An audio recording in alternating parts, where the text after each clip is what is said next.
Memory to go live. I'm going live.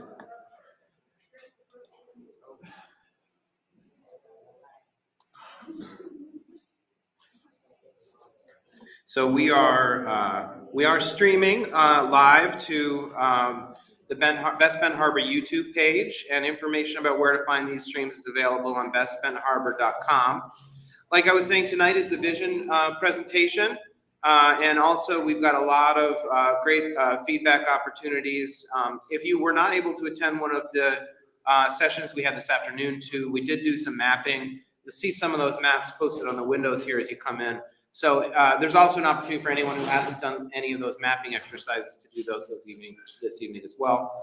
I will talk more about some of the feedback at the end of the presentations, but we do have some talks planned this evening, and Manager Ellis Mitchell is going to kick us off with a few words about the planning process. Thank you. Good evening, everyone. Good evening.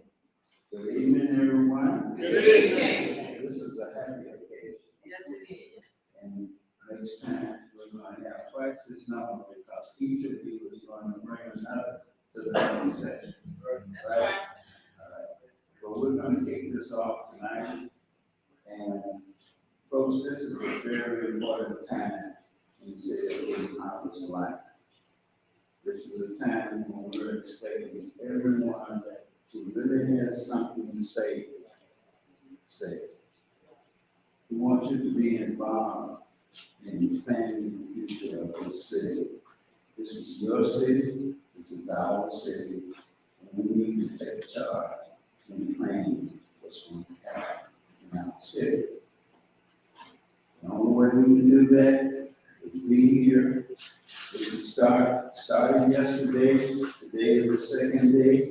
We get the rest of the week, then we'll be here for the next year working on it to get it right. Everyone bring someone next time. Well, Thank you very much, Manager Mitchell. And that is definitely aligned with the message today. Is part of getting providing opportunities for everyone in the community to be involved is making those invitations, making those personal invites, and helping to spread the word about all the different ways to collaborate on this process. So you will hear tonight a little bit about what we call food for thought. So yesterday morning we did a Planning 101 presentation, or a Master Plan 101 presentation. We focused a lot on data. We're going to talk a little bit about data this evening too, but we also want to provide just an opportunity to think about what that data says in a new way. Because the reason why we do research, the reason why we look at past planning initiatives, the reason why we look to understand data and trends is it informs our thoughts and our perspectives on what is possible. So I wanted to talk a little bit tonight about scale and understanding scale, block, neighborhood, city, and how these things relate to each other. This relates to some of the conversation I started yesterday about neighborhood planning, and even just about the city of Benton Harbor and how since 1960 it's shrunk. The city had 18,000 residents in 1960. It currently has 9,000. So when we think about the stresses to providing city services, to having capacity to deliver services to residents, part of that is this city once had twice as many people in it. So there's room to bring those people back to the city and to provide the city services that we're hearing residents really want. So we got to think about scale. What is the scale of a place? How many people can live in Benton Harbor? Where can people live? How can people live and integrate with neighborhoods? These are very important questions. But I want to think a little bit about what scale means in planning. And I'm going to start actually not by talking about planning. I'm going to talk a little bit about music. So I'm a musician, and part of what attracted me to becoming a planner was thinking about how I can use art to be a part of community and to do work that really helps people. And that's what I think music does, is it speaks to people, it creates community, and provides an opportunity to experience life. What you're looking at here, has anybody seen this diagram before? Anybody? I'm seeing a couple people that have seen this diagram. You might recognize this as something that musicians call the circle of fifths. This is actually a really interesting version of the circle of fifths, because this is the version of the circle of fifths that John Coltrane wrote and he gave to Professor Yusef Lateef. Yusef Lateef is another great musician. I had the opportunity to work with Yusef when I was learning and studying music. And Yusef told us the story of this diagram that had been written for the circle of fifths by John Coltrane and delivered to him as part of his understanding of music. And if you're a musician and you look at this version of the circle of fifths, you note one thing. It's really different from the music of the version of the circle of fifths that you get in books. And Yusef, and through working with John Coltrane, talked a lot about neighboring tones. So within each tone, you can play a tone that's right next to it. And Yusef and Coltrane called this the neighboring tones, right? So there are no tones that were necessarily out of place or out of key. There are only tones that lead you to the next tone, the next neighbor. But one of the things that I really took away from this too, in being different than the circle of fifths, is that with the circle of fifths, what it's really about is understanding harmony. And we use terms, melody and harmony, to describe the places we live. And it's because these artistic terms, these terms that describe how things relate to each other, the scale of things, help us to understand place and help us to understand things that go with each other and how to create places that work together. The other interesting thing about this is that Western music theory describes the circle of fifths as the way keys relate to each other by going through in fifths around that whole key. The interesting thing about the circle of fifths is it's called the circle of fifths because it goes around clockwise like a clock in fifths at a time. So to create that harmony, you go 5 steps up, 5 steps up, and you go around, and that pattern describes all of music. Well, the first thing I noticed about Coltrane's drawing is it's actually the circle of fourths, if you look at it going around the clock like that. Because Coltrane's diagram, if you see here, you got a C, you got a C, and the next one, if you go here, is F. Well, in the circle of this, F is the other one. So what Coltrane did is actually said, no, this makes more sense if you actually reverse it, if you go around the other direction. So what he really created was the circle of fourths. And the interesting thing about if you go through music and go the fourths, it's much more musical. It sounds better. And that's the way a lot of modern jazz works. Yusef actually preferred the term autophysio-psychic music because he would say, just because jazz was born in the bar room doesn't mean it needs to die there. And in this, the circle of fourths, what Yusef did, or what Coltrane did, was he took the same thing, looked at the same music from a different perspective. And in that different perspective, he created an innovation that changed music.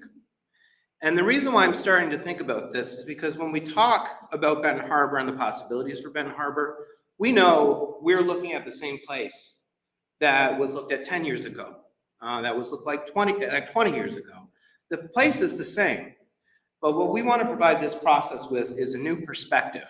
We want to look at it through fresh eyes, provide a new perspective, and get the types of innovation that can come from looking at the same problem in a different way through a new light.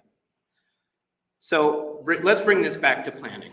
You know, one of the reasons why I talk about scale in planning is to understand how things relate to each other. So coding scale is like creating a zoning ordinance that actually scales the city, puts the right buildings in the right place, starting at the block level, starting at the neighborhood level. What buildings create walkable, equitable, and livable neighborhoods? And then moving from the city's neighborhood, the city scale, into the city center scale. Looking downtown at the harbor, what demand is there for new housing uses? What demand is there for retail uses, office, industrial? What are the benefits and impacts of the design choices we make to build new things at each scale. Does the same building in downtown make sense in the neighborhood? Does the neighborhood or the design that you make at a neighborhood level, is that the choice you'd make for downtown?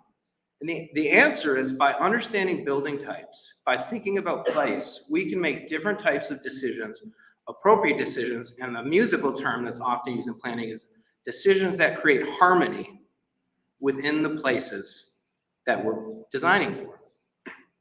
So this is all about putting buildings in the right place, reorganizing land regulations to address form-based standards, design guidelines, administrative procedure, and eliminating code redundancies, and fostering predictable building results, creating a high-quality public realm, and regulating physical form as the organizing principle of the city plan and city code. Yesterday, in my introductory presentation, I talked about scale. I talked about how the size of the Benton Harbor region relates to major other metropolitan regions in the area. And specifically, I talked about the idea of the Twin Cities and how if you look at the urbanized area around Benton Harbor, with Benton Harbor being the center of this region, I would say we use the term in planning a lot, the transects. Benton Harbor is the center of this regional transect. It is the highest place, downtown Benton Harbor, in this region. And if you look at Benton Harbor in combination with the types of statistics from other regions, Benton Harbor geographically has a similar size to the city of Muskegon. It has a similar size to the city of Jackson, little bigger than the city of Jackson, similar size to Saginaw, similar size to Michigan City. What you note is that from a population standpoint, the amount of people per square mile, with 1,700 people per square mile in Benton Harbor's region, including St. Joe and the urbanized portions of the township, and 2,700 people per square mile in the city of Muskegon, you notice about 1,000 people per square mile that are less. So the population density in this region is lower than in many other Michigan cities. And the answer to that is in part the population decline. And also when you look regionally, the place where there's more opportunity to create new housing opportunities is in the central city, in the neighborhoods in Benton Harbor and in the downtown area in Benton Harbor. That is the difference, if you look specifically at this slide, between the urbanized area around the Benton Harbor region and the city of Muskegon. Difference is 8,000 people. Surprisingly, that's about the population number that Benton Harbor has lost since 1960. And that observation plays through when we look at the data. When we look at total population, while population declined also in St. Joe, Fairplain, and Benton Heights, which are the urbanized regions of the township, since the time data was collected in those communities have also declined in population, but not at the rate or the extent that the center city has. The other observation I shared yesterday, which I would like to also share this evening as kind of food for thought, is this idea of the size of downtown Benton Harbor. I think this is pretty interesting because I don't think when people think about downtown Benton Harbor, they think about it on this scale. You know, here's the size of downtown Benton Harbor. I think this area, James, was about 2 square miles downtown, about 5 of the city. So a good part of the city of Benton Harbor is actually this urbanized area.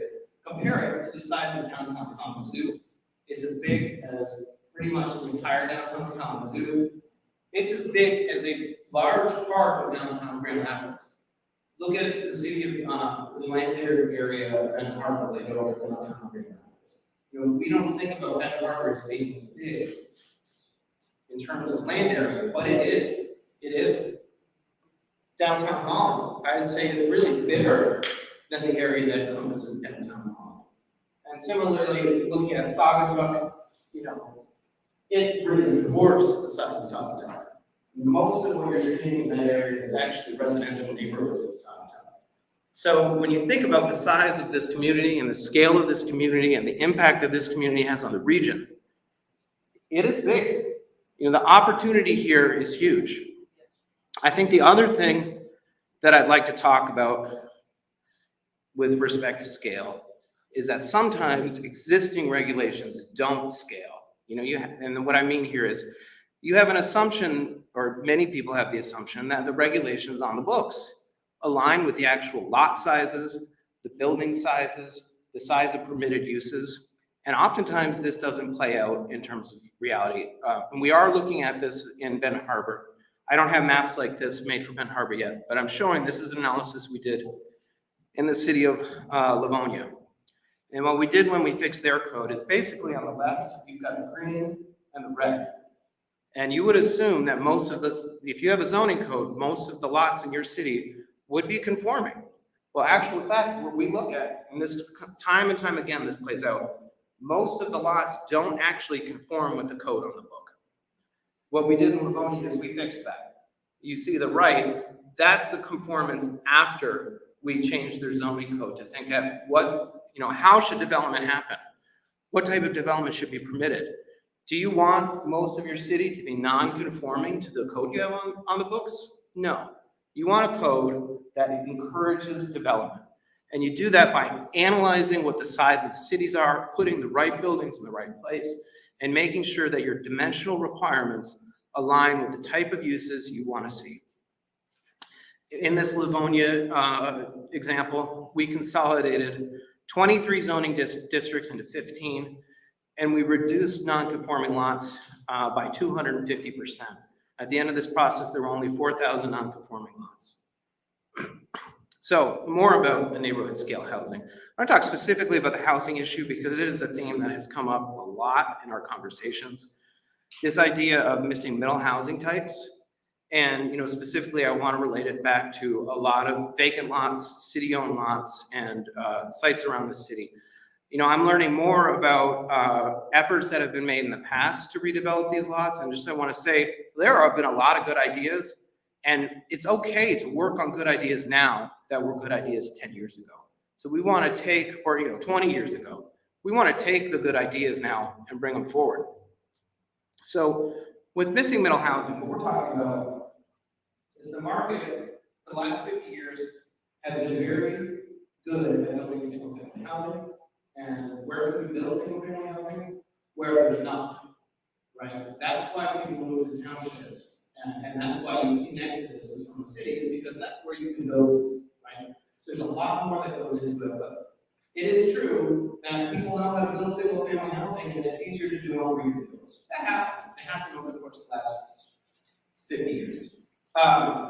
We're also pretty good at this. We're pretty good at building these large units because they are units, if you can put the size together, if you can put the development team together, you can build things like this. They provide good places to live. It's an intense environment. It's really appropriate in center cities. Stuff like this, I think, would be good in this region. Downtown, I mean. But what really, sorry, a little out there, it's all this, the missing middle, right? It's the duplexes, the triplexes.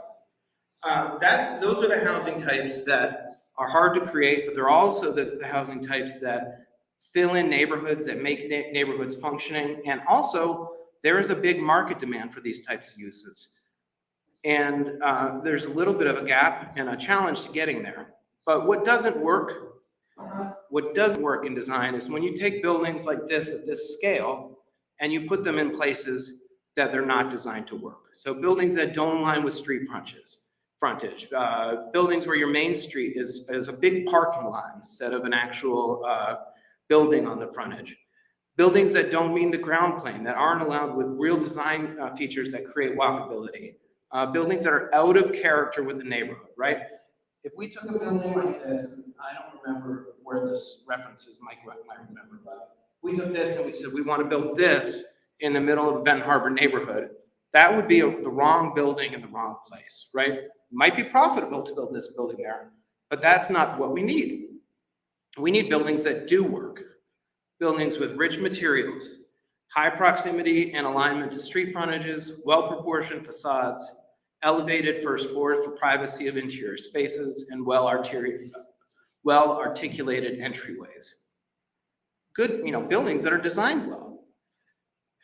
What works is residential buildings with similar formats that serve transitions to the single-family neighborhoods too, with consistent setbacks and reasonable and consistent building spaces.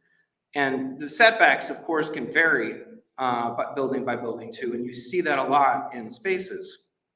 What also doesn't work, it's this idea that, a row house is great. Let's just make everything row houses. Well, sometimes row houses aren't designed well, right? They're not right for the space.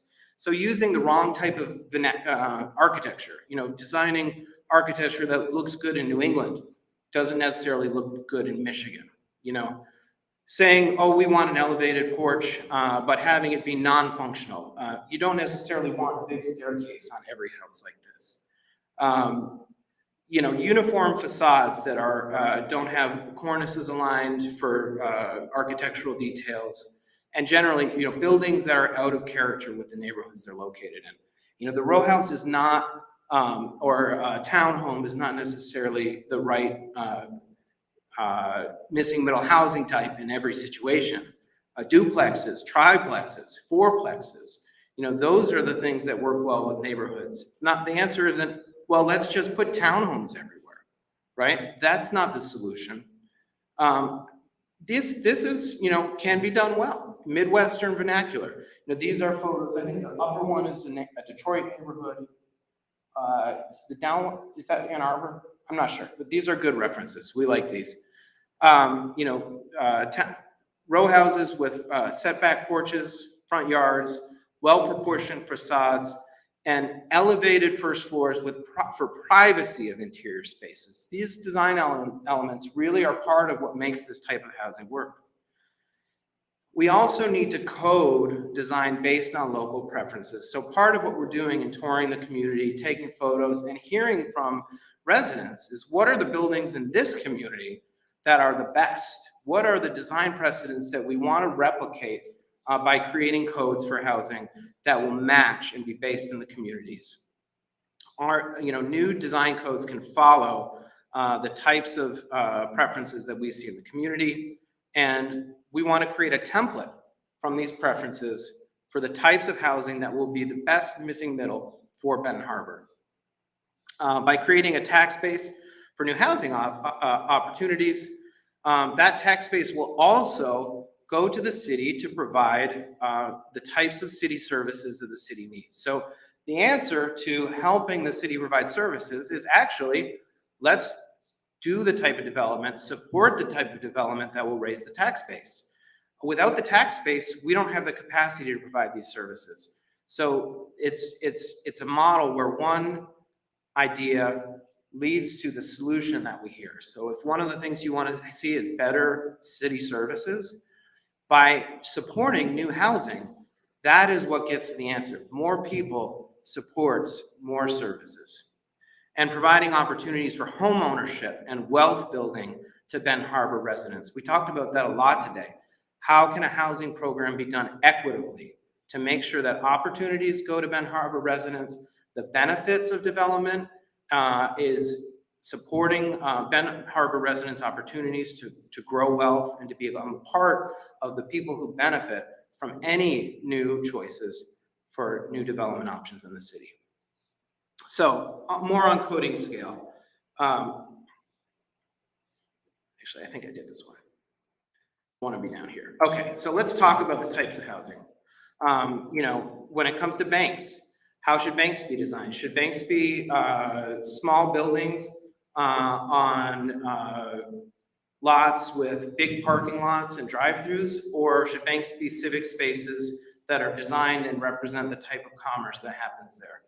These buildings work in neighborhoods. These buildings make downtowns function. When you tear down buildings and put in smaller buildings with drive-throughs, you erode the urbanism that makes that place work.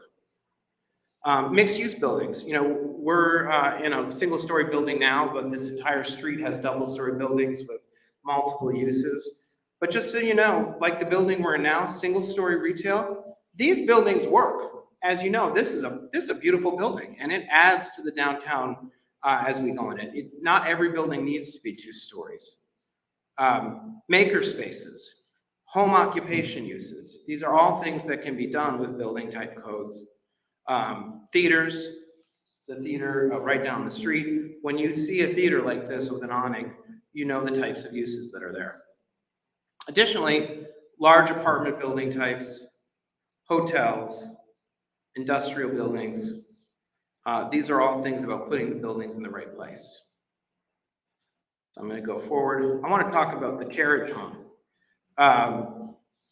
In thinking about particularly infill development in neighborhoods, let's talk about this housing type. And one of the things we talked about yesterday morning was the fact the city owns 500 lots. So there are lots that could be used for single site development. And one of those is the carriage house or ADUs. So we did some math on this, Mr. Mayor. Good to see you, sir. We did some math on this. Let's think about it, right? So just looking at this carriage house or ADU building type, we looked at a typical lot size of, is it 147, Mike? Typical lot size, 42 by 127. That is pretty similar to how most of the city was platted. There's some variation. So we asked ourselves, what types of housing would fit on a lot that was, one more time, Mike. 42 by 127. There's your typical lot size. So we looked at floor plans. How big would that space be for an ADU? So most houses in Benton Harbor that have houses on them could fit an additional building, an ADU building, about 700 square feet of living space. Built at current construction costs, we think that a reasonable estimate is about $250 per square foot to build that. And that would give you a total construction cost of $175,000 to build an ADU. That's a lot of money. We got to figure out gap financing and strategies to get there. But from an assessment perspective, a good way to think about this building is that the assessment would be valued at the cost of construction. And so there would be a tax impact. If this were a homestead, we'd be looking at $8,000. Actually, I think what we didn't do was divide this by 2, which is the SEV. So I'm going to just correct on as I go here. The value would be the construction cost. The taxable value would be half of that. So we'd be looking at actually not 17.5, we'd be looking at 8,000-ish, about 9,000.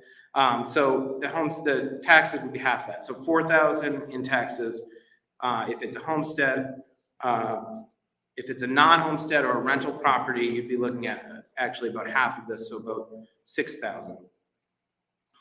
Looking at the bungalow, similarly, 250,000 to build units, and there's 7 units on this. But these would be smaller units, 580 square feet, and your tax revenue there would be about 20,000+ for homestead per year. Well, this is actually citywide too. Am I looking at citywide? What's that? Oh, yeah, that's right, because there's 7 units on this. Okay, yeah, so it's high because each one of these would be paying a portion of that. And then, so if it was non-homestead, you'd be looking at a little over 30,000 for 7 units. And that's also why you do bungalow court for those types of uses, because you get more value, more opportunity for housing. Imagine if you put one of these units on that lot, it wouldn't be as good a use of the space. You know, looking at duplexes, you have 2 housing types in one building. Again, looking at building each unit at 1,400, that's 2-bedroom unit. Total gross square feet for this structure, a little over 2,000. Building costs for a duplex would be up near $500,000 or over $500,000 to build a duplex. But the tax revenue would be, again, I'm cutting this in half, about $13,000 for this property for both structures. And then if it were non-homestead, it would be more, it would be about $18,000. And this is a picture of the stacked duplex. I just did the duplex number, but in a stacked triplex, so this would be rather than having 2 stories, you would have 3 stories, so 3 units in one building. And your tax revenue here would be $10,000 if there was a homestead tax, and 15,000 if it were a non-homestead. The fourplex building is basically an apartment building that has 4 units. It's basically like a side-by-side duplex, but stacked. And again, there's a major tax impact to building city services if you build these types of units. So with a fourplex, you're looking at total square footage for the building of over 3,500 square feet. And each unit in this building would be about 890 square feet. So that's a pretty good size unit. Your tax revenue, half of what we projected here, because we have to take the SEV number, which would be half of the construction costs. So SEV would actually be about 400,045, and then our homestead tax here would be over $20,000 for these types per unit. And then if it were a non-homestead tax, it would be more than 25 or 28,000. Row houses, another good one we discussed. Row houses, the floor plan would go along. And looking at this, I'll get to the punchline here. With a fourplex per unit, there are 2 units on one parcel in this example. So this would be double units, more than 30,000 in a non-homestead property. The apartment building, of course, is much larger property. In order to accommodate parking for apartment buildings, and this would be a small apartment building that would be in scale to the neighborhood. But the idea would be to utilize the shared parking arrangements with surrounding properties for developments at this intensity. But this is a 14-unit building, and the construction costs would be more than $2.5 million here. So to get the SEV, we'd have to divide that in 2, which means I should divide as I mentioned, my tax revenue by 2 based on this calculation. So we'll update this slide before we put it online. But again, we'd be looking at about $60,000 in homestead tax revenue for if an owner were in this property with a homestead exemption. But if there were no homestead exemption, it would be more like 80,000. So we did some impacts on 500 lots, assuming that this type of development could happen on 500 lots.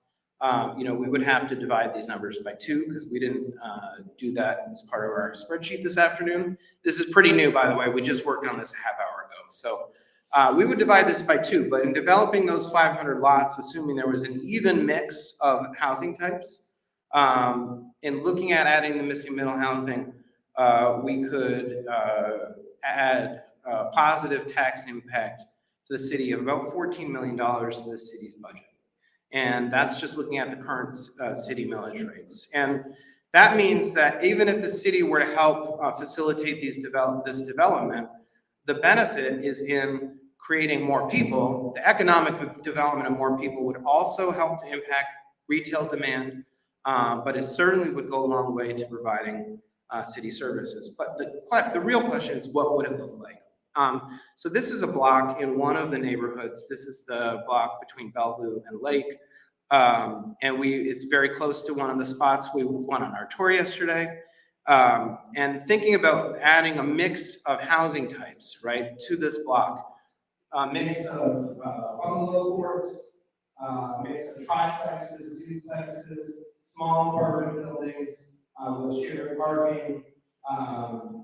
You would have a block that looks very much like other blocks in the state of Michigan and would work well with the types of housing types that are in Benton Harbor. And in doing so, you could also provide housing that would support the city's tax base and bring new people to the city. As part of this, we have to look at the standards, the architectural standards. How should the buildings look in order to make sure that the community, would like attractive new homes? And those precedents need to be taken from local areas. So as we, tour the community, take photos, It will help us to figure out what the best examples of development are, how they should be coded, and then what types of buildings should be permitted in what districts. So that's why we're looking at city-owned parcels. We're doing a future land use plan to see which neighborhoods are the best fit for new housing. And the reason why we want to do that is to make sure that there are opportunities for Benton Harbor residents to own homes, to benefit from new community wealth, creating new jobs, and ultimately building neighborhoods and places for people. I presented these homestead properties yesterday too, and I think it's important to know there are a lot of homeowners in Benton Harbor, a lot of people that stand to benefit from equity if this type of development happens. If you own a home, you will benefit if property values go up. What we want to do in this idea about creating more middle housing is providing more opportunities for people to become homeowners and benefit if property values are raised. And there's a good reason to think that property values are actually undervalued right now. And here's an example, though, about this kind of assessment question that I'm talking about this morning, this evening. On the left here, I showed this slide yesterday, but I think it's important. On the left here, this is what a map that illustrates the assessed value of the city of Benton Harbor just by property ID. So in the red, you see the people that pay the highest amount of taxes based on the parcel. But if you look at that from another lens, if you change your perspective and think about how much people are paying based on the size of their properties, how much are people paying per acre, what you see is a lot of yellow and orange, so lower taxpayers per parcel on the left, become much higher, darker green parcels, right? So they are paying more per acre in the neighborhoods. So when we think about redeveloping the neighborhoods, per acre, that will yield a lot of benefit. And what I'm showing on this next slide here is what you look at when you extrude that. So this illustrates it a little more. You see the higher properties in this 3D view are paying more taxes. When you look at it again, what happens? You see that the neighborhoods now aren't so low. They're paying per parcel similar amount of taxes to some of the other developments. And you see some of the higher red, like the golf course area, drops down per acre, because per acre, there's less taxes being paid on those parcels. So that's another reason, just to kind of make it clear, what I'm saying is per acre, when we develop the city lots, if we think about reusing those lots as housing, that is a strategy that will yield a lot of assessed value to restore city services. This is a strategy that is really important for the future of the city. Again, one of the other comments I made yesterday about why this makes sense, this map here shows the floodplain. So these are areas that are likely to flood, and with climate change and more frequent floods, this is going to increase. But what do you see here, right? What makes sense about the way Benton Harbor developed? A lot of the neighborhoods are up on the hill. They're in places where you're protected. And what you see here is the potential to create a lot of value in neighborhood redevelopment in Harbor. So part of what we're doing in looking at data and thinking about the types of housing that can be built is making a case, an economic case for investing in the city, investing in the neighborhoods, and working with Benton Harbor residents to do placemaking, to envision new places. We want to hear more about the strategies. We want to hear about how does this idea relate to what you experience in your neighborhoods, what you experience as business owners in this city. And I'm going to talk a little bit at the end about goal setting, and I'm going to talk a little bit about goals or vision goals and strategies and some of the feedback we want to get tonight. But I do have some other colleagues that would like to do a little bit of food for thought. That's my food for thought tonight. I want to think about neighborhoods. I want to think about neighborhood redevelopment. And more importantly, I want to think about how residents can benefit from this and how the city services can benefit from this type of development. I would like to maybe ask the mayor to say a few words, if you're up for it. And maybe after you speak a bit, I will introduce, I think my colleague Bob should go next. Would it be okay? So, Mr. Mayor, would you be kind enough to share a few words? And I do want you to know this event is being streamed, so we're live streaming.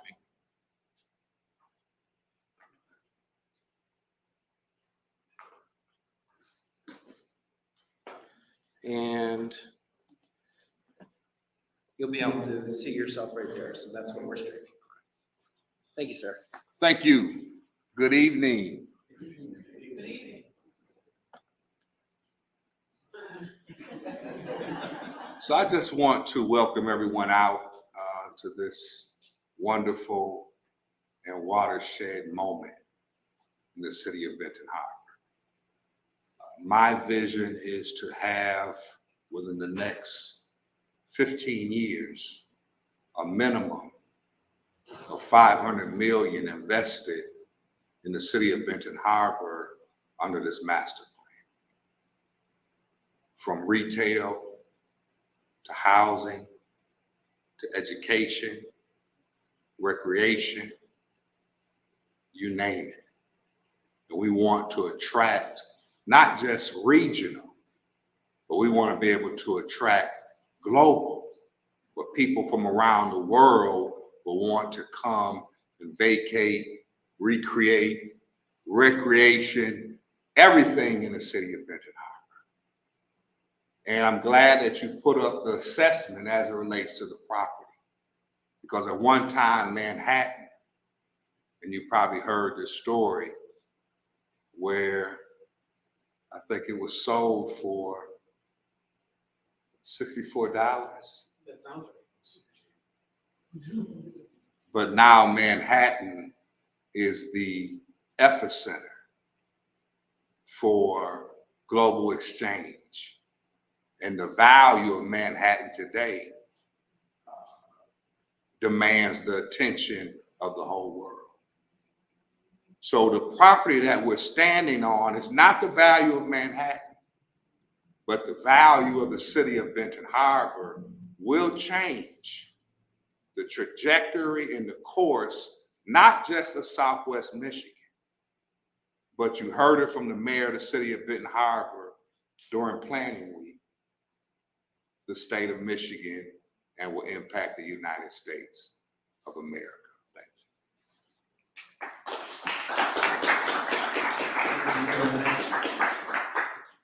Appreciate those words.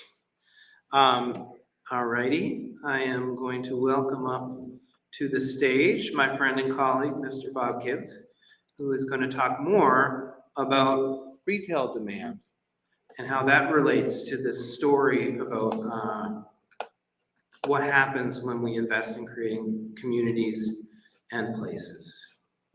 I'm gonna discuss retail. My job is to find what kinds of retail will work here and to help you figure out how to get them. So I'll tell you what the market will support.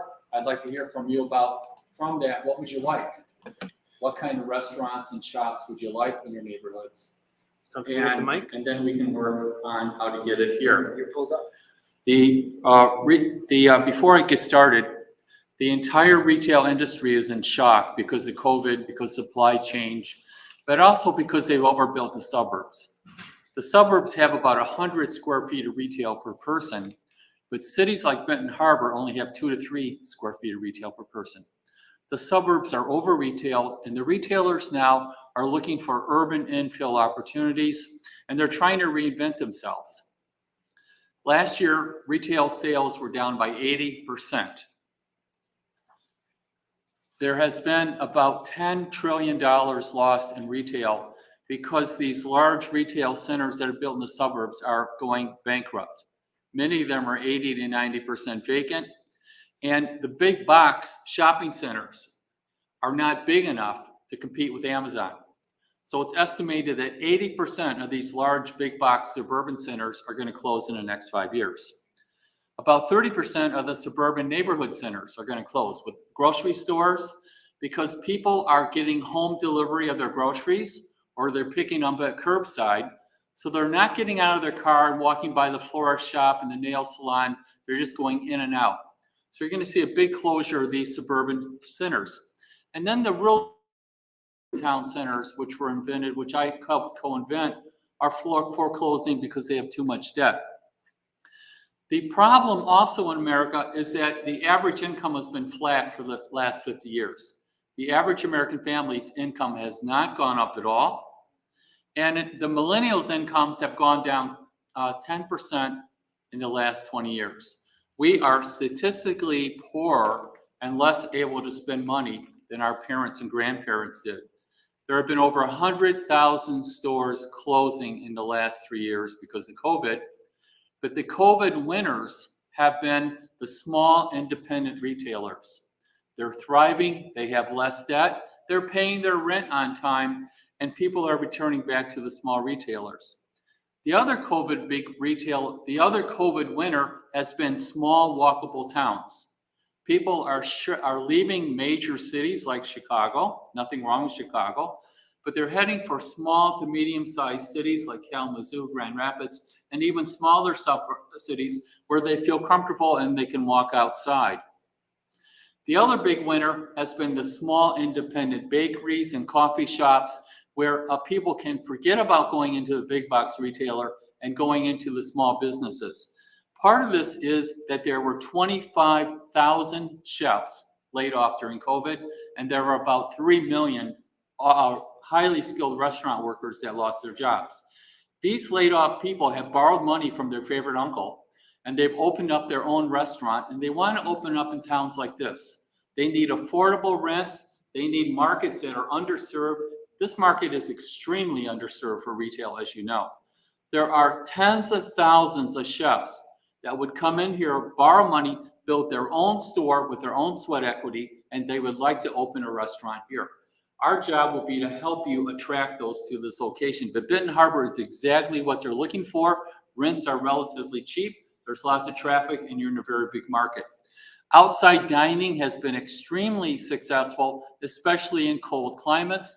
The other big winner has been old industrial parks. These parks are being turned into really cool places for workers and shoppers.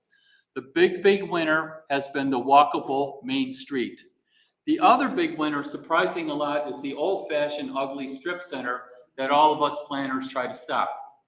These little neighborhood strip centers are thriving because they have low rent, and as it turns out, people that shop, that go to the UPS store, really do drive. And when they drive, they really want to park in front of the store, unlike what all the planners have been telling everybody for the last 50 years. These are thriving, and some of these would be supportable in this market. 75% of American malls are going to close within the next 5 years for a number of reasons, but primarily the families they were designed for don't exist. This 4-person family where the husband worked, the wife didn't work, where the husband got home every night at 5 o'clock and didn't work on the weekends is no longer reality. So the real reality now are single parents. Half of the babies born last year in this country were born to single mothers. This old suburban model is dead, and the malls are dying because of it. The other reason, of course, is that the middle income families have been flat for the last 50 years. The upper third incomes have been skyrocketing, and the upper 2% incomes have gone up by 1,000% in the last 10 years. Because of that, the average American family now shops where they can save money, and they're shopping just for a chore. It's no longer fun to get in the car, go to the mall for 3 hours and shop for a good thing to do. That's boring. They're going to the store because they have to buy groceries, they have to buy diapers, they have to buy things. They're not shopping for fun. Because of that, half of Americans go to Walmart every week. Walmart is the biggest retailer in the world. 80% of Americans go to Walmart at least once a quarter. The 20% are urban planners who never go to Walmart unless it's at dark when nobody can see them. Ever go to Walmart after midnight? It's full of urban planners and architects where nobody can see them. By the way, Walmart is the biggest retailer in every category. Biggest paint store, biggest jewelry store. Most Americans buy their diamonds at Walmart. It's the biggest in everything. And Walmart has twice the sales as Amazon. Walmart dwarfs Amazon. Now, what about Benton Harbor? Your market is a $500 million a year market. The people living in this trade area last year spent $500 million on groceries and goods and services. You are a huge market. Yes, Mayor. Could you say that again? Benton Harbor is an extremely strong shopping market. It's a $500 million market a year. Not just Benton Harbor, but your trade area. You know, the political boundaries are, well, with all due respect, the political boundaries aren't important to the market. It's the trade area. This Benton market is in the middle of a donut that's surrounded by retail, no retail in the middle, and you are a $500 million a year market. You spend that. However, 90% of your spending is leaving the city. Okay, that's not fair. And the people that we've spoken to say they don't want to drive to go shopping. And a lot of people here just don't have access to good transportation. They're locked here. They're going to businesses they'd rather not go to. You know, not getting the fresh produce, the fresh meats they want. So from my point of view, as a retail consultant, this is the ideal market. You have the beginnings of great urbanism. The planner's going to help you make it better. A very strong market in a very underserved market. We estimate that your market is 60,000 people. Your trade area, not the political boundaries, your trade area is 60,000 people, and the average household income is $75,000 per year. Your trade area is different than statistically what it is in the city. And that's what guys like I look for. We want to know what the real spending is, what the real demographics are. Don't think of yourself as a tiny market with modest incomes. You're much stronger than that. We estimate that today, Benton Harbor can support 25 to 30 new stores today. Right now, just as you sit. If you could implement best practices and become a really cool, walkable town, you could support much more. That means that right today, Benton Harbor can support 41,000 square feet of new retail, generating $16 million per year in new sales. There are conservatively. That's assuming we're only going to capture 8% of your leakage. That's assuming you're still having 90% leaking out of here. You can capture 16 million per year, technically. For retailers, you can support, that's retail and restaurants. For retailers, you can support 10 to 15 new stores, shoe stores, jewelry stores, pharmacies. There's a whole list our report will tell you what you can support. The stores themselves will generate $10 million in sales. This is one of the only markets I've seen that can support a toy store, a bookstore, and a music store. A bookstore would be fabulous here. We estimate that the new retail will equal 30,000 square feet of new stores. And for restaurants and for the overall retail demand, 28,000 square feet, 10 million in sales. I don't want to get hung up in the statistics. 15 to 20 new stores could open today. We estimate that Benton Harbor can support 6 to 10 new restaurants today. And this will be everything from a place where you go up to the counter and you get your quick casual food, you know, you get a burger or something like that, to a full sit-down restaurant. We think you can support 5 new sit-down restaurants where you actually get served by a real person, where you sit down, they bring you a coffee, they bring you a glass of water, and you get served. This market is greatly, greatly underserved, and too many of you are going too far for a real restaurant. Those restaurants will total about 15,000 square feet of new restaurants, and they would generate, we think, $7 million a year in restaurant sales. That's $7 million a year, which is leaving Benton Harbor and going elsewhere. Our report includes a detailed chart saying retail by retail category, how much you can support, how many square feet, and what the sales will be. We've been retained by McKenna to do our most advanced study, and we do advanced studies for the big guys. We work for the big guys. So you're retained us to tell you how many square feet is affordable and what the sales will be. For example, in this store, if they open a landscape garden store, they'll do 800,000 a year in sales. This is important because rents are 8% of sales.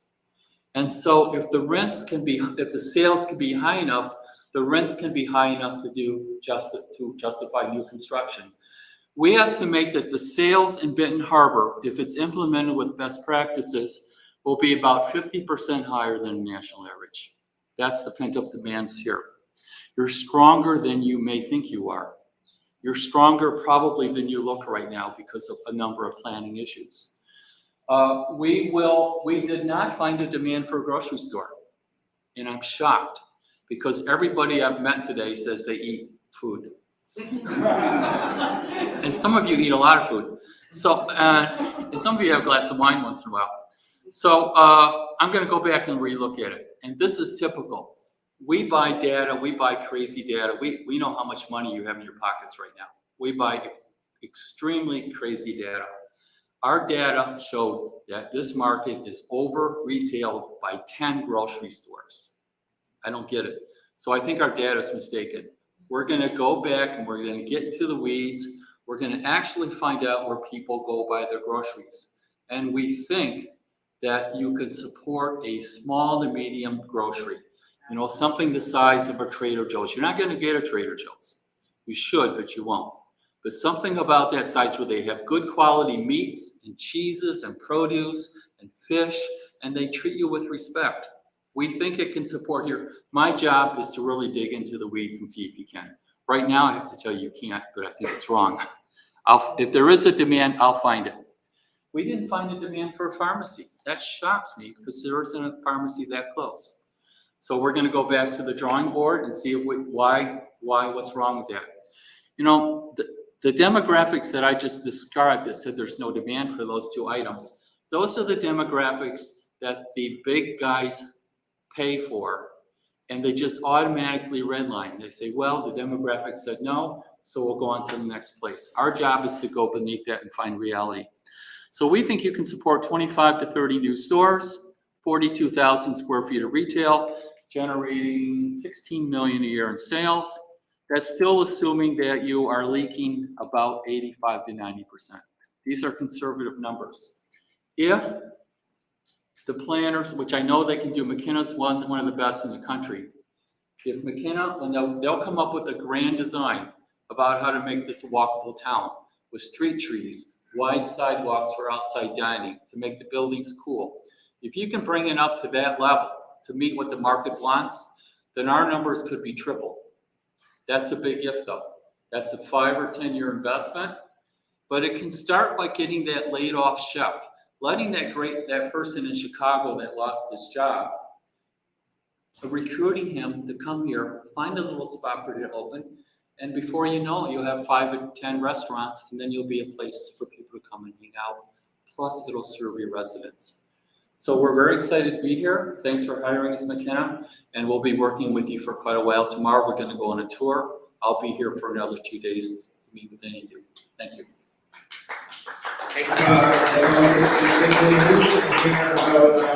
Opportunities for entrepreneurs in Seawall. I'm going to bring up Yolanda Jones is actually a community-based arts leader and organizer, and he's also a partner on our project. He worked on a really exciting part of this project, the Best Benton Harbor Talent Competition. So you're telling a little bit about that. Thank you. Thanks, Paul. Bob, another presentation. Those numbers are just so exciting for me. So, hello everyone. My name is DeMondre Jones. I'm a graduate of Benton High School. I'm really familiar with the areas that this is like familiar faces. Currently, I'm dance artist, so we're keeping our partner here with this project. And I'll tell you a little bit more about that in a second. I'm also a professor at university. So, 10 years ago, I was an 18-year-old who had just graduated Benton Harbor High School and was on his way to school at Grand Rapids Community College. Now that I'm 28 and I've done a lot of work, I've had a lot of positions, I've had a little bit of experience, not as much as you guys here, just so yet. We're gonna do a talent show. My time here when I was in high school, there was a lot of enrichment opportunities. I was a part of a program called Middle Lags, and I'm a member of the Sci-Fi. There was things called Capital League, there was things called IBT. So talent shows, step shows, those lights were things that kept us busy as teens and as young people. And so I want to find a way, how do we engage younger people here at Big Harbor? And I think a talent show is one of those great ways. So we have 4 categories. We have dance, we have video, we have songwriting, and we have arts. You win $500 in each of those categories. So we're gonna do the official launch on the Juneteenth event. That's how this is a community event organized by what organization? Do we know off the top of our head? We have a community event, yes. What's the organization? Juneteenth, I am the co-chair. Juneteenth, okay. Right here, you guys talk to her, you know, to the event. So we'll be there, we'll launch it, we'll tell everybody how to be involved. I'm super excited about being around. I'm very, very passionate about this. My experience in Big Harbor has ranged all of the spectrum from homeless to being like full employed, right? And so I have a deep passion for this work that we're doing here, and I'll be around. We'll be handling our competition. We have another surprise coming as well. We have another event that we're gonna do, but we want to kind of keep it low for now. We're gonna focus on talent competition. Yes, ma'am, question? Is there an age cap? Because I was thinking about, seeing, sharing. Yeah, no, that's good. The only request I have is that you live in the city limits of Benton Harbor. Outside of that, please submit your art, please submit your work. We're gonna use that content to fuel the face of what we're doing here in the plan as well. So that content is going to be redirected into the plan, and then I'm going to engage those people in the plan as well. So yeah, you'll see me out in the community all this week. I'll be around for other events as well. I'm just really excited to be back in my hometown doing work and trying to bring contribution to the city.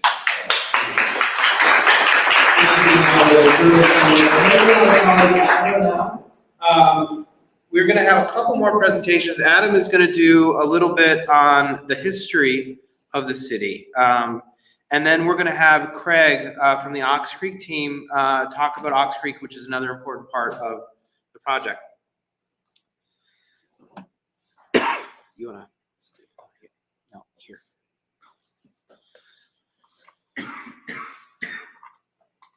Pardon me.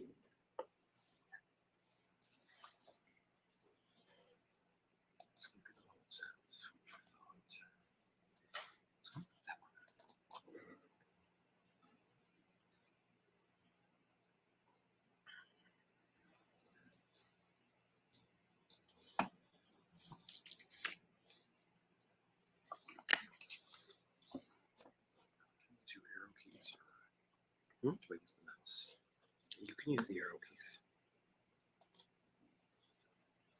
All right, you're up. Okay.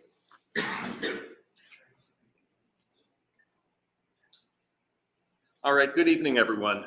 Good evening, Mr. Mayor, City Commissioners, and residents alike. It's good to see so many familiar faces here this evening, and it's great to see so many new ones as well. My name's Adam Cook. I'm honored to be a part of this project team, working with Paul and Diavandre and Bob and everybody else that you're going to meet tonight, and especially to be working in this community. And one of the things that I want to discuss is related to a little bit of history, a little bit of asking that question, why is it like that? When we're navigating the streets of Benton Harbor, when we're, looking at our neighborhoods, and we think about the story that goes into it. We think about how the community developed. I mean, this is an older community, right? It started in the 1860s. And actually the area where we're standing right now that backs up to the canal is one of the earliest parts of the city of Benton Harbor. Closer, is this better? I was gonna say. Hello. Get in there. All right. Is that all right? Yes. All right. So what we're going to look at, a couple interesting exhibits, and hopefully those will maybe tell that story, and it'll plug into a little bit of what Paul talked about, a little bit of kind of taking a circle of fifths and turning it inside out and making it kind of a circle of fourths. And to get to that point, to understand where I'm going with it, let's take a look at, let's go back in time. Let's go back to 1887. What we're looking at right here is a plat map. And these plat maps are beautiful. These were done for every community once upon a time. And what they show is really all of the parcels of land as they existed originally when the city was first platted out. So on this 1887 map, what you can see a number of blocks of color on there. You can see yellows, you can see greens, you can see pinks. And right in the center of that map, that yellow, that's the original plat. That's the original blocks that were platted out when Benton Harbor was settled, and the original lots that were platted out. And then what we see that mishmash.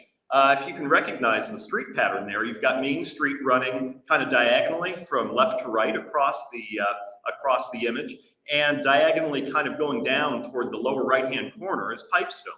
So just like those streets are today, those haven't moved.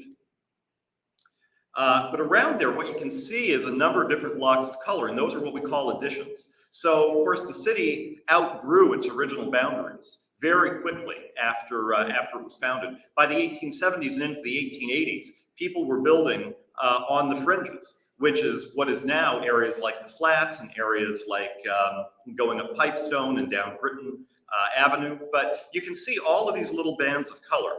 And what I want to do is take you in a little bit more, and we can zoom in and we can see what happened. So we can see those original blocks. We can see those original plats. Land was platted like this, generally in lots about 50 feet wide. And that was done because, well, they didn't have fancy computers, they didn't have calculators, and it was really easy to divide land into fractions of an acre. So typically, the original lots would have been about 50 feet wide by 100 feet deep. Those divide easily into 1 acre. And so if I'm developing land, if I'm the first settler somewhere and I'm selling off lots, it makes it very easy to do that without a calculator. As the city grows, what you can see is all sorts of people coming along. You can see Mackenzie's addition, you can see Heath's addition, Lewis's addition. All of these speculators, all of these developers coming along and building incrementally, piece by piece, block by block. Now, most of the communities that we're familiar with in the region, in the Midwest, you just see a really boring gridiron pattern that developed. And it developed in much the same way, piecemeal, person by person, block by block. But in Benton Harbor, you have the gift of this really unique geography. It's an advantage because, of course, we talked about the climate change impact, but it's also just interesting. It's just something different than what we see throughout the relatively flat Midwest. You have that topography. You have that elevation change. And so that really impacted exactly in what pattern those streets were going to develop. For example, Michigan had to go in a diagonal. Lincoln, Washington, Vineyard, how they branch off of Pipestone to go up onto the bluffs. All of those things were kind of functions of dealing with the conditions as they existed at that time. But even so, when we didn't develop in that gridiron pattern, you still see those little numbers there within the colors. Those are individual lots. People still hewed to a pattern that worked overall. And that pattern creates what we call walkable urbanism, right? When we're plotting land in 50 by 100 foot increments, we can walk that. We can walk those streets. When we're standing on those streets, we can see across them. We can see our neighbors. Our neighbors can see us. There's something called eyes on the street when those blocks are fully populated. And it's really interesting. It's kind of a pattern language. You know, even though the pattern looks like it's a little bit jumbled, there's a pattern under there. And that's how cities grew, not just Benton Harbor, but cities all over the Midwest and all over the United States grew in these years, 1880s, 1890s. We don't have very much photographic evidence prior to about 1880, but this is what downtown looked like. There's so much great historical resources in this community. There's a wonderful book that's right there called Greetings from Benton Harbor that I got a lot of these photographs from. And this is one, Main and Water Street. So right behind us and up the street, that's what that looked like in 1880. And what you can see are a number of wood frame buildings. And with wood frame buildings, you have risk of fire, and you also can't build very high. And so at about the time of the 1880s, 1890s, brick construction became more popular because it was safer and you could build higher. Here's another bird's eye view of what the city looked like in about 1889. And again, if I zoom in on that bird's eye view, these were actually drawn for many communities around the country, and they were done by field surveys. This isn't somebody just imagining what the city looked like. These were actually done from field surveys. Again, you can see that pattern language developing. where we have dense buildings at the core around Water Street, Main Street, and Pipestone. And we have the smaller neighborhoods incrementally building out lot by lot by lot. It's really interesting because in this, you can see how the streets come down directly off the bluffs and feed immediately into downtown. They don't do that today, and we're gonna go into a little bit of why that's the case today. And this is what one of the neighborhood streets looked like in 1891. And this was one of the middle class or upper middle class neighborhoods. But again, when these homes were brand new, these were state of the art. In fact, this was from an 1891 booklet promoting the city. They called it, these were Queen Anne style houses. They said they were fashionable, prosperous, and up-to-date houses. But those weren't the only houses, right? We had houses for people of all incomes and, you know, a diverse range of housing types. So this is, you know, a working man's home. This was actually at 680 Territorial Road. And that's a humble dwelling, that's a simple dwelling. But the important thing is that what they call working man, that working person could have a family, could have an upbringing and have a life in this community. And there was a place in this community. What's also important is that that person can add value to his property over the course of the ownership. Maybe that property got redeveloped at some point into a larger house. Maybe a second story got added. Maybe an accessory dwelling unit got added in the rear and got rented out and became another income stream. These were flexible properties in a really flexible system of plats and streets and lots. Another way we know about this history is from something called the Sanborn map. Sanborn Fire Insurance Company. Again, I mentioned that wood frame buildings were a big fire risk. And starting in the 1880s, the Sanborn Company started, for fire insurance purposes, drawing incredibly detailed maps of every American community, Benton Harbor being no exception. We got a complete set of these maps, and happy to share them with you because they're absolutely fascinating. You can just spend hours poring over them. If you were to really look closely, you would actually be able to see writing in all of these boxes that told you exactly what type of dwelling unit it was, what kind of house it was. There are little letters that are codes, but we have a book that decodes all of these. They tell you what types of retailers were there, what types of merchants were there. I mean, it's as close as you can get to going into a time machine back to 1884 and taking a walk down Main Street in Benton Harbor. It's absolutely fascinating. We put the colors on the streets just so that you can kind of orient yourself. You can see Main Street there in the orange, Water Street in the blue, and Pipestone in the green. And I just went all the way to the end of the presentation. So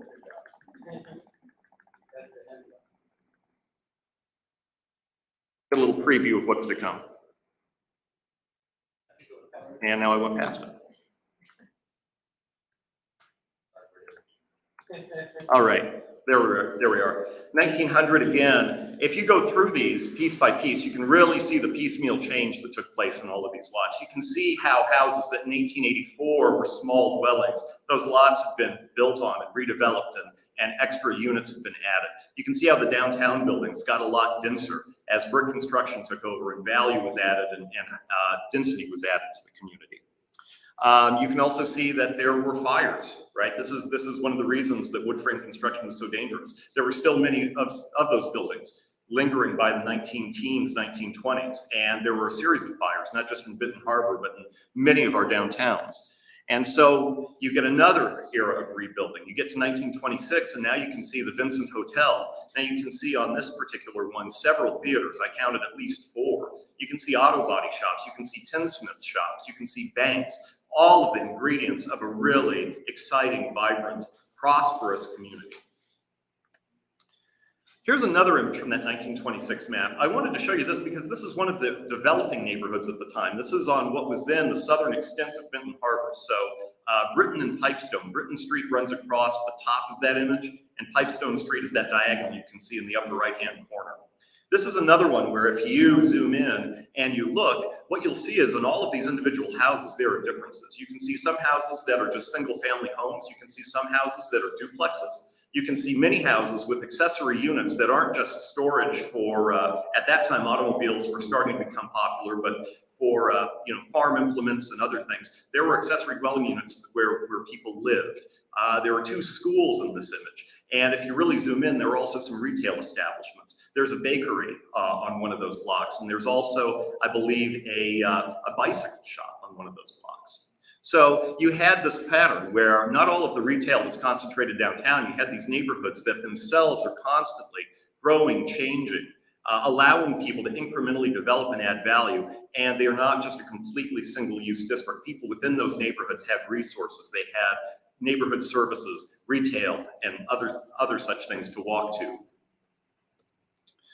Now we get into the automobile age. So we're moving into the 1930s.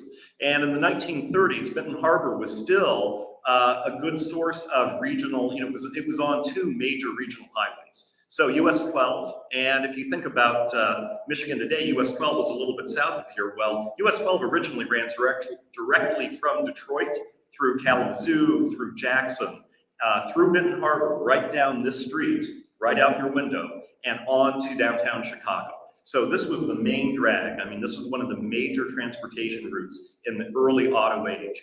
And it was actually also co-signed with US 31. And as you know, US 31 runs up the west coast of Michigan, but it also takes you straight down into Indianapolis. And further south, it takes you into Nashville.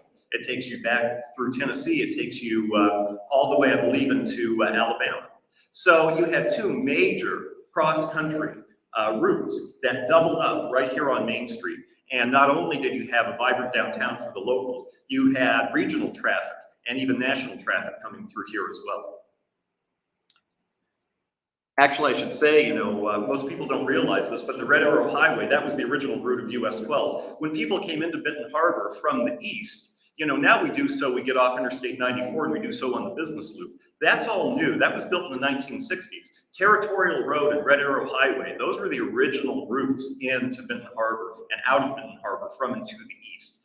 And so if you're ever want to take a nice leisurely drive, I'd recommend you do that and really have that experience of how people experience the city, that progression from country to city going in on those old highways. And that's something that we always like to do because it really kind of teaches us how people experience these places back before where we got to next, which is what I'll call the modernist era. And the modernist era really was something that came out of, I could talk about that for an hour, but it basically came out of the academy, out of the ivory tower, and it flourished in the 1920s, but it really didn't come into practice in the United States until the post-war era. And some cities saw it later than others. In Benton Harbor's case, things stayed pretty much the same through about the 1950s. This is a great bird's eye photograph of Benton Harbor in 1955 from the 1955 master plan. That was actually interesting because it was a master plan that was done in coordination with St. Joe. They did it as a regional plan, believe it or not, and the surrounding townships participated in it as well. But it served the same purpose as a master plan would for a single city.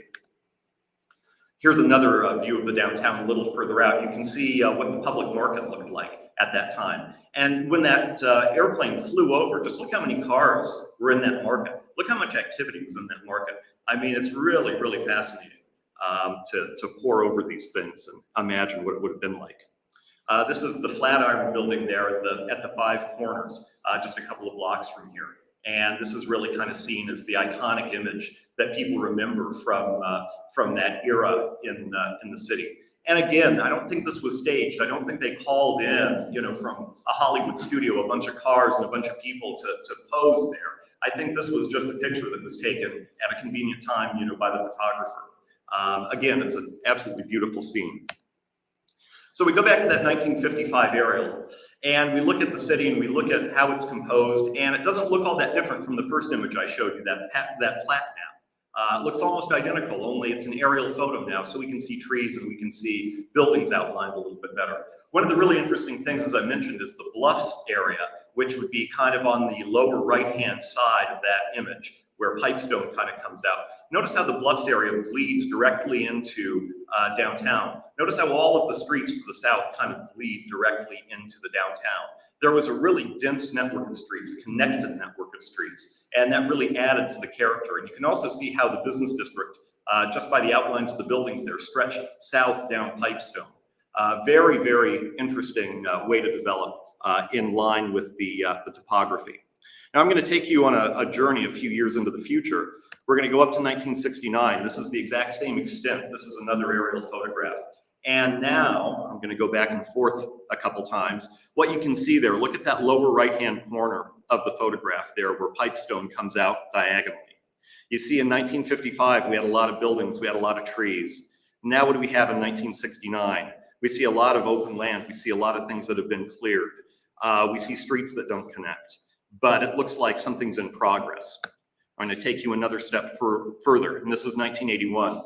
And now you can see where all of that land, all of those neighborhoods kind of bled together and created a cohesive whole. You can kind of see they started to get cut off through new development in the 1960s.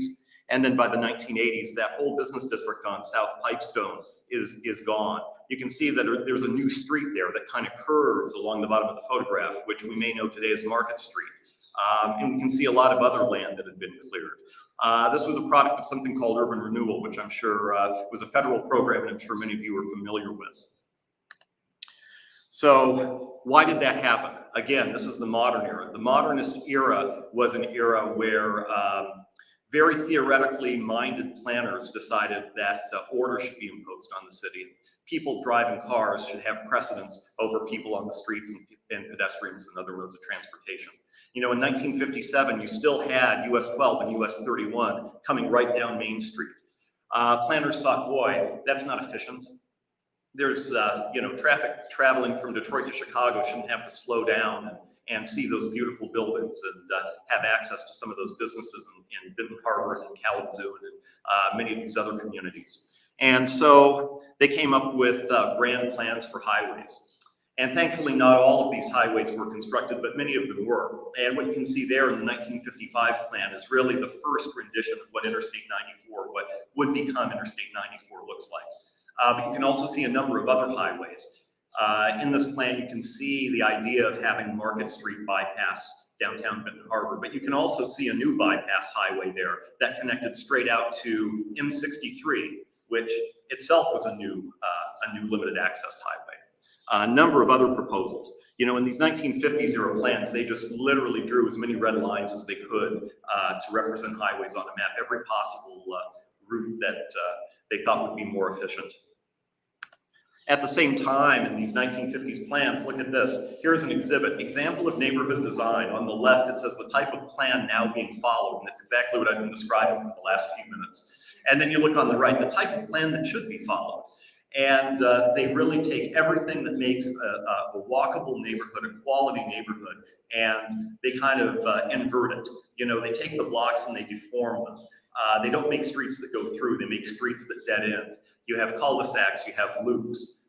All of this was designed for a complete separation of land uses so that all the residential uses would be all by themselves. If you wanted to go shopping, that's great. You can get in your car, drive off the cul-de-sac, out onto a bigger highway, out onto a bigger highway, and then to your shopping mall.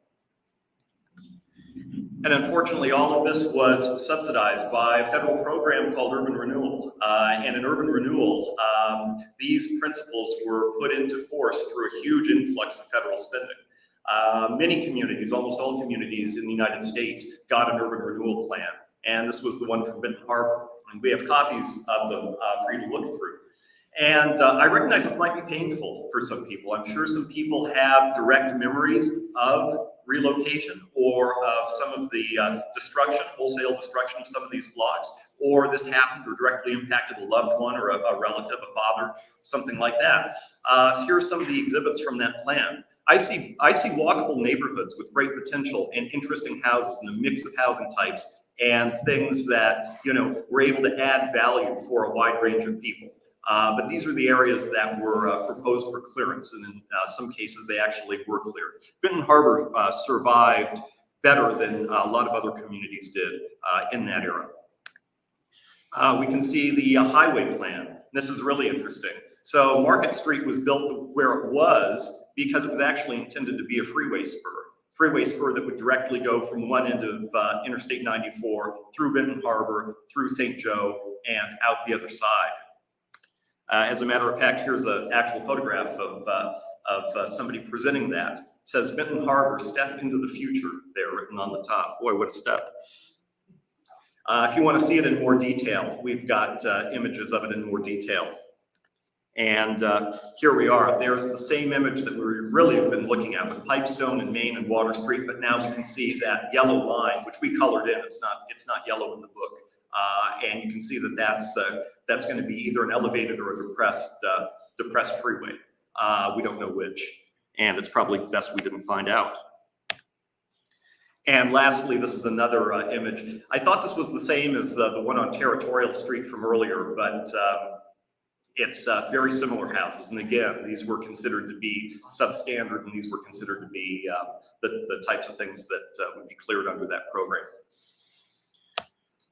Now, just at the end of this, I want to fast forward a little bit. There have been, a number of planning processes since, and there have been many attempts to kind of turn things around and move away from that modernist ethos that did so much destruction and go back to a more sort of neo-traditional town planning concept. I have nothing bad to say about some of the concepts in your 2011 master plan. This is one for the riverfront, for example, that again is bringing buildings back to the streets, creating walkable urbanism. Here's another image. This is the Twin Cities Harbor Plan. Again, these are beautiful images and they do all of the right things. But I think when we talk about Best Benton Harbor, we want to think about two things. And this is really the takeaway, having a little bit of understanding of how cities grew before all of these massive 20th century interventions took place is absolutely key. And it's also important to understand that those plans were really born of a hubris and sort of an egotistical perspective on the part of the planners. They didn't involve community members, to say the least. And even since then, to go through a process that just kind of checks boxes and goes through motions, I think we've seen that, and I think a number of you have seen that. A number of you have voiced that you want to make sure that doesn't happen this time. And I think we're on the same page. Best Benton Harbor is not born of a hubris or of an ego on our part. Best Benton Harbor is going to be your plan. And it's not just today, us making a presentation to you, going home and mailing in a booklet a year from now. This is going to be a year of hard work, of long conversations, and hopefully at the end of this process, for this to be successful, this needs to be a plan that sits in every waiting room, every downtown local business, every barbershop, every beauty shop, and yes, it's 2022. It's a plan that needs to sit on everybody's phone, everybody's tablet. It's something that if it does what we want it to do, what we all want it to do, it's going to be a living document. It's going to be something that we all read. It's not just going to be some technocratic plan that nerds like me and Paul and Bob look at and marvel over as historical artifacts. Best Benton Harbor will be your plan. And I think that, Paul, you've done a great job, and I'm looking forward to working with everyone here over the next year. Thank you. Thank you, Adam. To see Adam talks a little bit about planning nerds. This is what we love to do, but it's because we like to have a lived experience. We like to really work with communities and work on communities that want to create a plan that represents the community. So I love that ending point, Adam. I would like to bring up Craig. Let's talk about vision, talking about some of these transformative ideas. Craig and his team are working on Ox Creek, and in the near term, you want to talk about near-term implementation, the project Craig's working on really has an opportunity to help create near-term catalytic change for the city.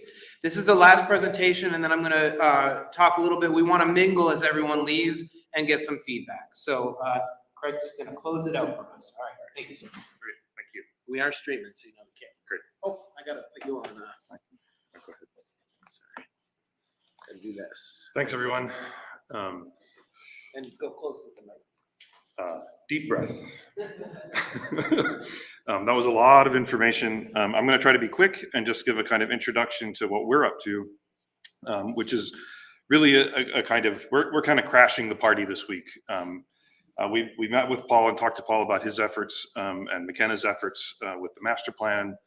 And we thought it would be a great synergy to take what we've been charged to do with Ox Creek and kind of build on some of the momentum and energy that's happening this week with you guys all coming out.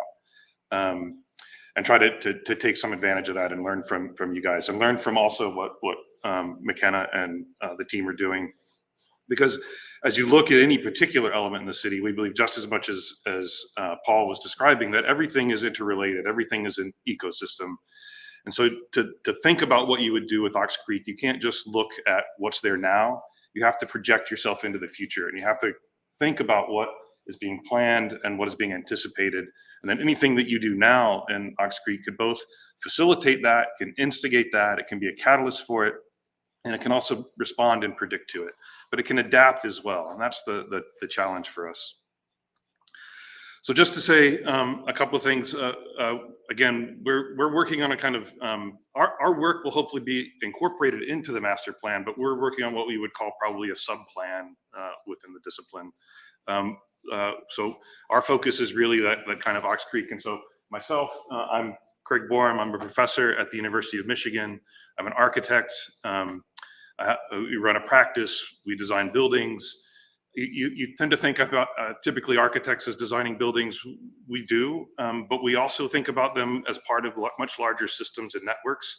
And you can't think about a piece of architecture without the city, without understanding the history that Adam just laid out for you, and without understanding the role of the landscape and the ecology and the life of that landscape, and how all of these things work together. So my partner, Professor Jen McGray, also from University of Michigan, is really an expert in sustainability, ecology. Her background is actually in biological ecology, is her first degree. She came into architecture through an interest in landscape, and we've kind of brought that together as a practice. Kay Wright, who's here, research assistant for me, is a graduate of our program. Beth Grigsby is here with us. She couldn't be here tonight, but she's going to be here with us all day tomorrow and all day Thursday as we're working through our efforts. And then we have a whole group of folks that are back in Ann Arbor kind of supporting us as we move through. We've also been working with city administration. We've been working with Kansas State University, with Beth as part of, and her team out of Kansas State as part of the technical assistance for brownfield through the EPA. And her and Maggie have been helping us sort of both with planning outreach that's coming up, but also working together and understanding the kind of intricacies of brownfield development and redevelopment. So that is kind of one aspect of our team, but we really think most importantly, you guys have to be part of the team with us, because we can't design or kind of think through or come up with a vision for you. We want you, we want to draw the vision out from you. We want to draw your responses, your ideas, your stories, and we'll help you visualize those, of what those things could be, what they could become. And so that's what we're doing. Why Ox Creek? Ox Creek is a key environmental and social element in your urban fabric. It offers a continuous connection from downtown out to Napier, and then even further out into the agricultural fields in the township and in the county beyond. We think it's an incredible opportunity to think through a particular urban element that transverses all of those kinds of terrains and stitches together an urban fabric, rather than right now, which mostly it severs your city into two parts. So we think there's significant potential. It's a really amazing geographical feature that you have, and it's part of the entire kind of water network system of the city. From the Paw Paw to the St. Joe to Lake Michigan to Willow Creek. Ox Creek is another one of these important natural resources that you have that can become a really key element. It needs work. It needs to be cleaned up. And in that cleaning up, I think you're going to see the beauty emerge even more.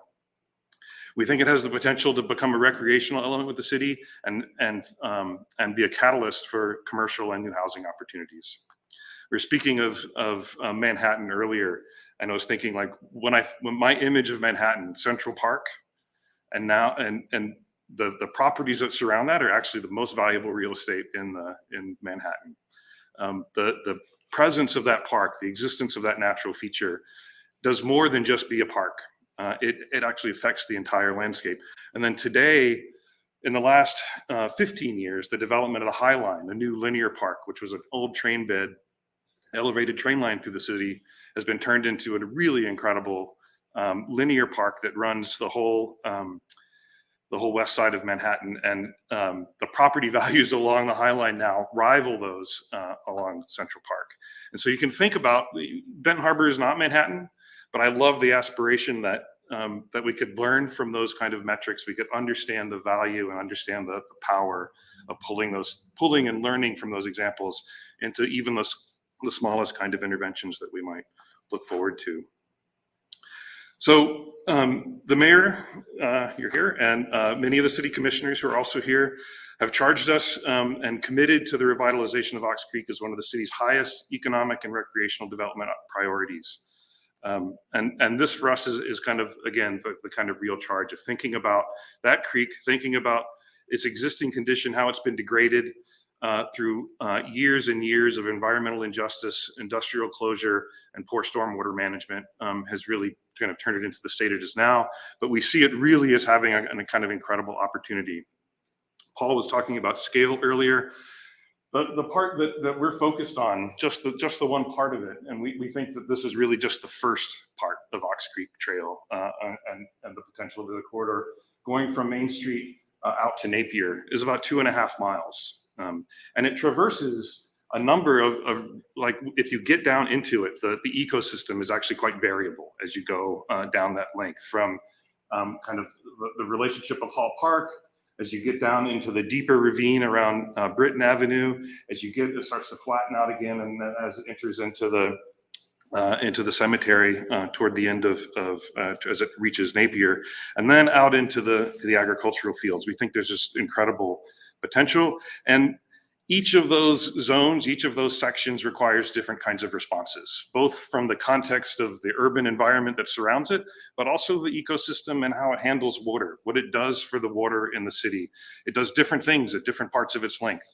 Out at Napier and out in the beyond in the township, we need to slow the water down. We need to reduce the amount of sediment that's coming in. As you get closer to downtown, we need to speed the water up and help it move out to kind of prevent the sediment from dropping out at that end. So there's very different strategies, and there's a gradient along that whole way that we think, you think, okay, we're going to design a trail, but that trail gives you all of the opportunities to begin to tie other things together with it. You're leveraging the resources that you put into that trail, which is going to be an incredible benefit to the community. And you use that also to kind of benefit the landscape. Speaking of COVID winners and losers, one of the winners that we didn't talk about earlier that Bob didn't mention, parks.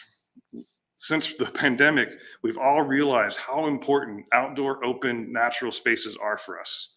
I mean, we've probably always known it, but wow, did it become so real for us in the last couple of years.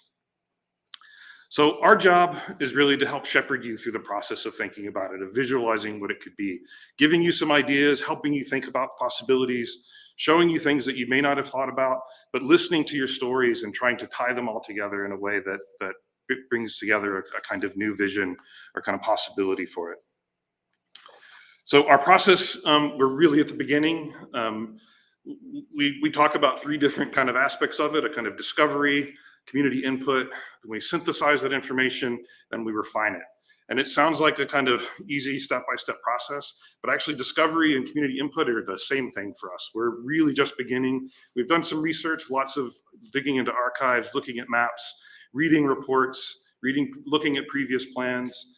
But now we really need your stories. We need your thoughts. We need your ideas, because it's your community, it's your creek, and it's your city. And all we can do is try to pull that together. So this for us is really a kind of kickoff moment for our research. And then we're going to try to take those stories and work with you and pull them together, make a kind of synthetic idea about what the creek can be. And then we're going to go through this in a couple of loops and kind of try to make some refinements, respond to feedback, present it to you again, respond to that feedback, kind of try to get to something that really is your project, not something that we're trying to deliver to you. There are a couple of key things we have to do. I'm going to try to move through this part really quickly.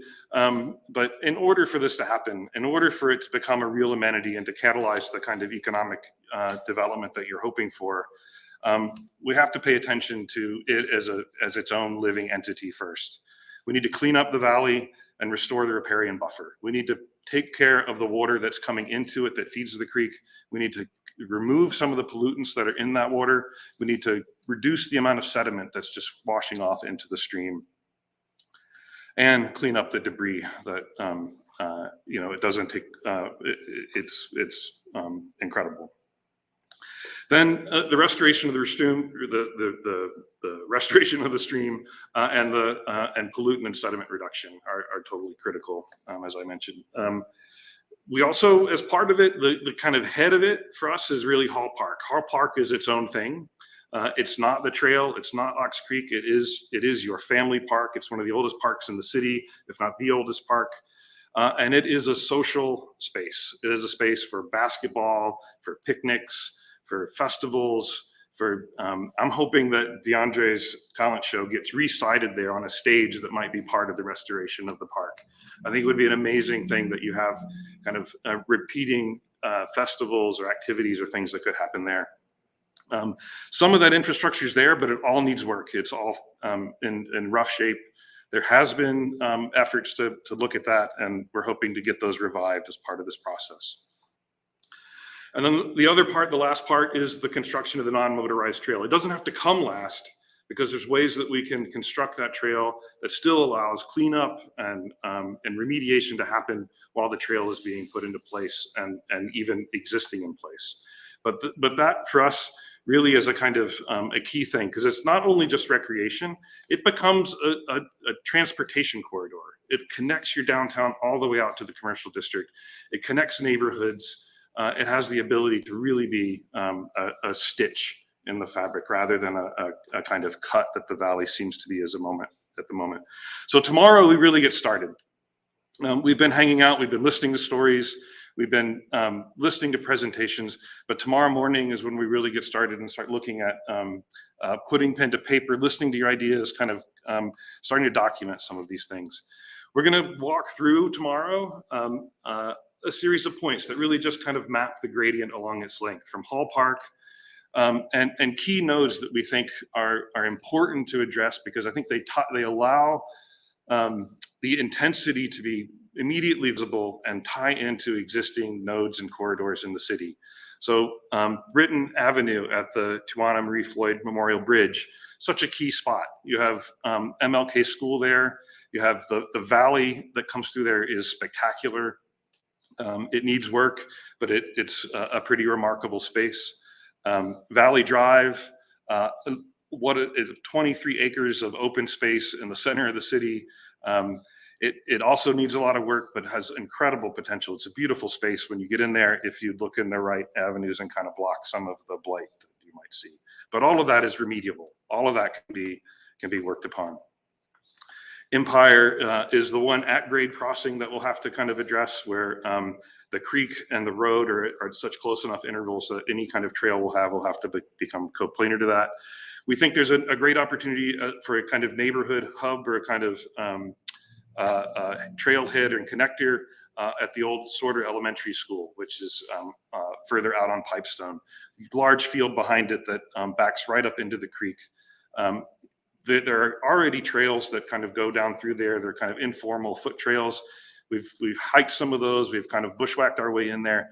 It's spectacular when you get inside the creek. It's like magic. Like you're not in a city anymore. You're in a kind of incredible green and lush space that just is remarkable to have in this context. So just really quickly looking at a couple of these, you know your city, you know Hall Park. There's work to be done here. The relationship of the creek along Hall Park, the edges have been degraded over years through flooding. The flooding is affecting the park itself. It's wiping out the baseball diamond at times. We're hoping to restore all of that and work on ways that both handle some of the stormwater and flooding, but also use that natural process as an educational device. Potential crossings at these points become really important. Pedestrian crossings that we can allow neighborhoods to connect with each other. You can cross and go to school. We've heard great stories over the week of how it was used in the past. At the bridge, the underpass is a pretty spectacular space. It could be an amazing little micro park just right under the bridge itself. If you imagine thinking about that infrastructure getting lit from underneath or being painted by a local artist or a community, constructing a real boardwalk that moves through there and really gives you access. It also has the potential of tying together the educational community of the school and bringing kids down into the creek, using the creek as a teaching tool for ecology and for and landscape. There are already existing spaces that are being activated. We think there are ways to formalize that and allow street crossings to happen that take us down and become new spaces for programming, for events and for activities, places to bike, places to play basketball, places to really engage both the youth of the community, but also to take an evening stroll. As you move further down, Valley Drive is pretty rough, but has incredible potential. Empire, again, the potential to connect to new development that's already being proposed right at Pipestone, thinking about the access of new neighbors being able to come in through there, has the potential to be a great space. And as soon as you get off of the street and you start working your way down the creek, it's beautiful. It's really a kind of remarkable possibility. There you just see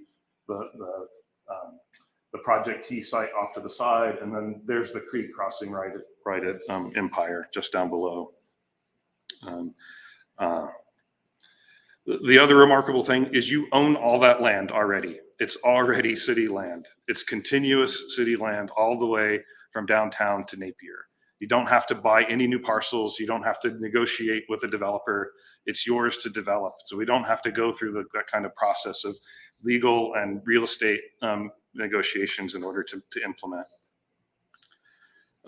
This is the space behind Sorter. And then, as I said, there are different strategies that have to happen at different ends. As you get further out, I think particularly as we start looking at that commercial district, the amount of parking, the amount of roofscape,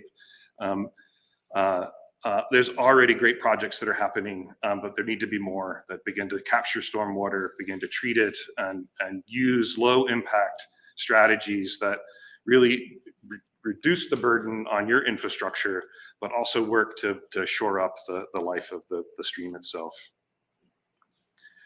And again, just one last plug for come, give us your thoughts, give us some feedback. We'll be here all day tomorrow, all day Thursday. We have other events that we're planning for later in the summer. So we'll be around and we'll be sending out information to everyone. So thank you all. All right. Thank you, Greg. Thank you very much.